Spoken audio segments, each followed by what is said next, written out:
Odema Igbo Chideke Kalamacho ezima puliche Igbo di Samej Manaka na ebe ahụ n'ugbu a na enweta onwe gotu aka m si anabata gị kpọkwem n'oge ihe omume anyị. Chibo anụ ọzọ bụ nke na-abịara gị naanị na nso nkwa ọchịwọ. Na mbụ anyị chọrọ ibu ụzọ lebagodo anya kpọmkwem na okwu ụgha juru ndị gọvanọ ala Igbo n'ọnụ dịka o si metụta Nnamdi Kanu. O nwere mgbe anyị na ebe a na-ekwu ekwuru m ya ekwu. Mgbe ndị gọvanọ ala Igbo bịara nwee meeting, enwe stakeholders meeting n'ala Igbo, ndị ndu ala Igbo agbakọ, ndị gọvanọ enye ultimatum si na ha ga-eje ịhụ Tinubu maka Nnamdi Kanu. This is over 2 months now. This is over 2 months now. Yeah, this is the second time. That was the second time ndị gọvanọ ala Igbo na-ekwu okwu ije hụ onye isi ala. The other one wụ mgbe ha si na ha ga-eje hụ Buhari. That was in 2023. Yerukwe earlier middle of this month. He pụtakwa ọzọ kwuo na ha ga-eje hụ Tinubu maka Nnamdi Kanu. And I told our people, these people are not serious. Ihe na ndị gọvanọ ala Igbo. It's only that most of you are got the kind of political mentality our so-called governors nwere. Gịnị ji ha? Ọ bụrụ ndị gọvanọ Yoruba kwuru okwu na ha ga-eji hụ Tinubu or hụ Buhari that time, ha na-eje.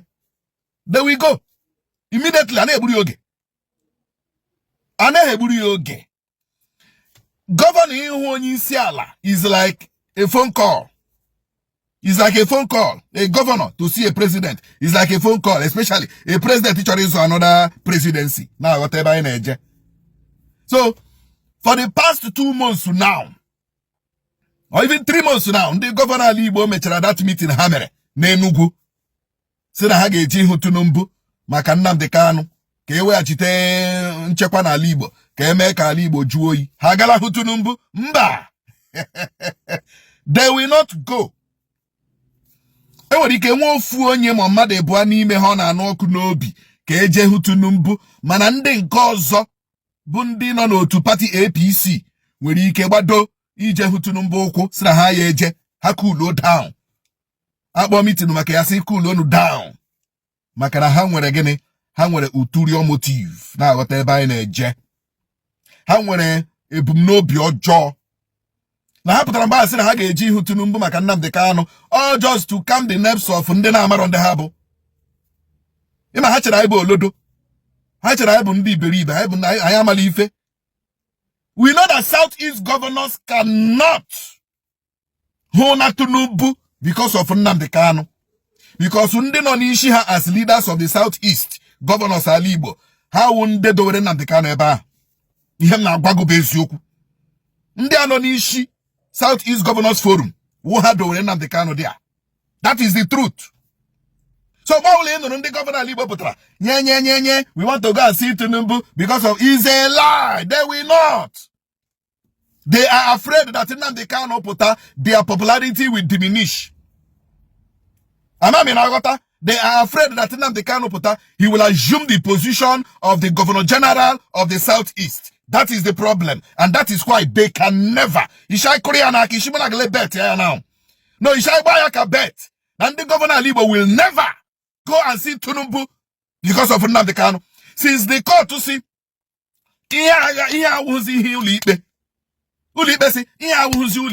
seek for political solution. Can the question the political solution? Over the Governor Igbo. Now, Senator Enyinaya Baribe, the inner caucus of the Senate, submit a letter with the Attorney General of the Federation. Come by her lodge a letter, and you know her response. Mba! Now got an ebe. Many House of Rep members, numbering about 50, Mandu Gunea, Mandi Yorubania, Mande Kibonia, they have protested, they have asked, they have moved a motion. Can federal government release Nnamdi Kanu? Come by him move a motion Urota and release Nnamdi Kanu. Mba! Ndeji Ndi Governor Igbo. If you don't know it now. Ndeji release Nnamdi Kanu was Southeast governors. Maybe 1 or 2 or 3 of them. Yes, 1 or 2 or 3 of them not a ruling party. But you got because you are not following the trend. So what are we saying? that Oburu na Ndi Igbo cho ke release Nnamdi Kanu. There are certain things we must do. We must go back to God. We must go back to Chukwokike Abiama. It is only Chukwokike Abiama that has the right, that has the power, the authority to touch the heart of a king, according to what the Bible tells us. So Chineke nwere ikikere imetu obi onye eze aka. Onye eze obi ekpokoro obi adegenu, obi adi perererere. Ye eme ihe Chineke chọrọ, mee ihe ndị mmadụ chọrọ. That is the truth. So in Rokwa nga na-eche mgbe ndị Ọmenala Igbo bịara atọhapụ Nnamdi Kanu nye is a lie. All the same da na-achọ ka atọhapụ Nnamdi Kanu na-akụso ọgba aghara, na-akụso enweghị nchekwa n'ala Igbo. Agba kpam asị yes, ọwụ IPOB. Agba kpam asị yes, ọwụ ndị otu Nnamdi Kanu, so that they will use it. They keep Nnamdi Kanu there. You have seen it, Your Excellency. We are even planning to come and see you. But his boys are now killing people in the southeast. His boys are now doing this in the southeast. Oh, how? But he got rota. Oh, how na course here. Oh, how na course here. That is the mentality, the politics, and those are not the Yoruba and Achi and Leni Henda Nemo. Lay hand in these baby benda nemo has na undibo. Lay hand nemo. The current crop of Igbo leaders I want now. Fear! Fear! Ihe jibari Igbo onye agala nwanne ye. Mana ọhụrụ maka ndị leaders si n'ugbu a n'ala Igbo. Ha agala nwanne ha tinyejara. Ha agala nwanne ha tinyejara. And it's a big shame. It's a big shame that at this point, aka na-ekwu okwu agato happen Nnamdi Kanu, ma waga hato happen Nnamdi Kanu. At this stage, at this point in time, aka na-ekwu okwu Nnamdi Kanu. When undasi mde mere ihe o mere are free. When undasi kwuru ihe o kwuru are free. But because of selfishness, clannishness, amaghị ihe, illiteracy of ndị kpọrọ onwe ha ndị ndu ala Igbo, ọ ihe ka dowere Nnamdi Kanu dia ruo today. Ama mi na agota ebe m na-eje dịka ọ dị mkpa na ịghọtalụ m. Anyị enweghịzi okwukwe n'ebe ndị Southeast governors nọ as far as ịtọhapụ Nnamdi Kanu is concerned. Ka anyị were ezi okwukwe anyị ahụ chinye Chineke n'aka, ka anyị were okwukwe anyị ahụ chinye Chukwuokike Abiama n'aka, because